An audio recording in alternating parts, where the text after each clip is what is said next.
Assalamualaikum warahmatullahi wabarakatuh. Perkenalkan, nama saya Muhammad Faqih Ridho dari Fakultas Ekonomi Universitas Wahid Hasim Semarang dari Prodi Akuntansi. Saya akan menjelaskan tentang pengantar manajemen dan organisasi yang terdiri dari definisi dan fungsi manajemen, fungsi-fungsi manajemen, prinsip manajemen, sarana manajemen, dan yang terakhir proses manajemen. Dan sebelum saya menjelaskan, saya akan mengenalkan dosen pembimbing mata kuliah manajemen, yaitu Ibu Ratih Pratiwi. Baik, saya akan menjelaskan pengantar manajemen menurut para ahli merupakan bagaimana cara mengatur, membimbing, serta memimpin semua orang yang menjadi bawahannya agar usaha yang dikerjakan dapat mencapai suatu tujuan. A. Definisi manajemen. Definisi manajemen adalah sebuah ilmu dan seni untuk mengendalikan sebuah kegiatan agar bisa selesai dengan melibatkan orang lain. Jadi, sebuah manajemen atau sebuah organisasi untuk mencapai dengan organisasi yang baik butuh dengan ilmu dan seni. Selanjutnya B. Fungsi. Fungsi manajemen terdiri dari 4 fungsi, yaitu perencanaan atau planning, perorganisasian atau organizing, pengarahan atau directing, dan pengendalian atau controlling. Dan perencanaan adalah manajemen berfungsi untuk menyusun rencana dan strategi untuk mencapai tujuan organisasi. C. Prinsip manajemen.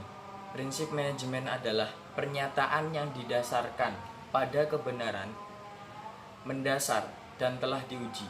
Prinsip-prinsip manajemen ini berfungsi sebagai pedoman untuk pengambilan keputusan dan tindakan manajemen. Di setiap perusahaan memiliki organisasi. D. Sarana manajemen. Sarana manajemen merupakan sarana yang terdiri dari money, material, mekanik, method, dan market, atau yang lebih dikenal dengan 6M. Man, yakni sumber daya manusia yang melakukan kegiatan manajemen dan produksi. Dengan adanya faktor SDM, kegiatan manajemen dan produksi dapat berjalan karena pada dasarnya faktor SDM sangat berperan penting dalam kegiatan manajemen dan produksi. Money yakni faktor pendanaan atau keuangan. Tanpa ada keuangan yang memadai, kegiatan perusahaan atau organisasi takkan berjalan sebagaimana mestinya, karena pada dasarnya keuangan ialah darah dari perusahaan atau organisasi. Hal keuangan ini berhubungan dengan masalah anggaran, budget, upah karyawan atau gaji, dan pendapatan perusahaan atau organisasi. Selanjutnya, material. Material yakni berhubungan dengan barang mentah yang akan diolah menjadi barang jadi. Dengan adanya barang mentah maka dapat dijadikan suatu barang yang bernilai sehingga dapat mendatangkan keuntungan.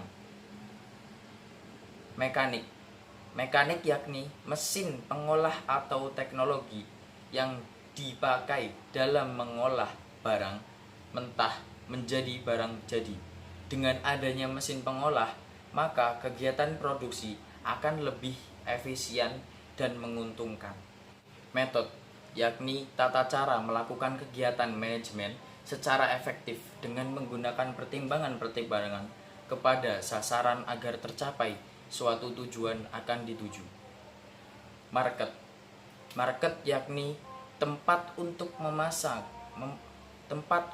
memasarkan produk yang telah dihasilkan.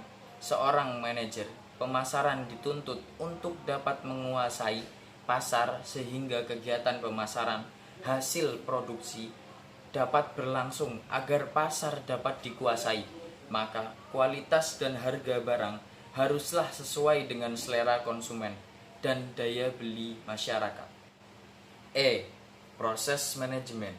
Proses manajemen adalah cara sistematis dalam melakukan sesuatu, terutama dalam mengelola sebuah pekerjaan atau objek manajemen, sehingga suatu proses untuk menekankan bahwa semua manajer, terlepas dari bakat atau keterampilan mereka, terlibat dalam beberapa fungsi yang saling terkait untuk mencapai suatu tujuan yang diinginkan.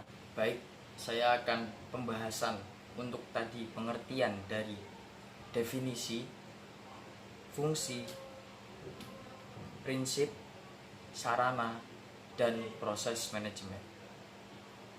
Dalam penerapan manajemen di perusahaan atau organisasi ada 4 proses manajemen umum, yaitu perencanaan atau planning, yaitu menetapkan tujuan organisasi dan memutuskan bagaimana cara terbaik untuk mencapainya.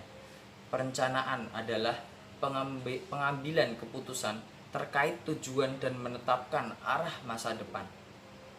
Tindakan dari satu set alternatif untuk menjangkau hal tersebut. Pengorganisasian atau organizing yaitu proses di mana rencana didirikan dipindahkan lebih dekat dengan realisasi setelah manajer menetapkan tujuan dan mengembangkan rencana. Fungsi manajerial berikutnya adalah mengorganisir manusia dan sumber daya lain yang digunakan dalam rencana untuk mencapai tujuan. Pengarahan atau acting yaitu usaha menggerakkan anggota-anggota kelompok sedemikian rupa hingga mereka berkeinginan dan berusaha untuk mencapai sasaran dan sasaran anggota-anggota perusahaan tersebut, oleh karena para anggota itu juga ingin mencapai sasaran tersebut. Pengendalian atau controlling yaitu mengukur, membandingkan, menemukan penyimpangan dan memperbaiki kegiatan organizing yang dilakukan untuk mencapai tujuan atau sasaran. Baik, kesimpulan dari saya, jadi untuk mencapai tujuan organisasi atau perusahaan sangat penting menerapkan paling tidak 4 prinsip manajemen umum ini, seperti perencanaan, pengorganisasian, pengarahan, dan pengendalian. Karena proses manajemen ini saling berkaitan satu sama lain untuk harus diterapkan semuanya. Baik, sekian dari saya. Bila mana ada salah dari saya mohon maaf. Wassalamualaikum warahmatullahi wabarakatuh.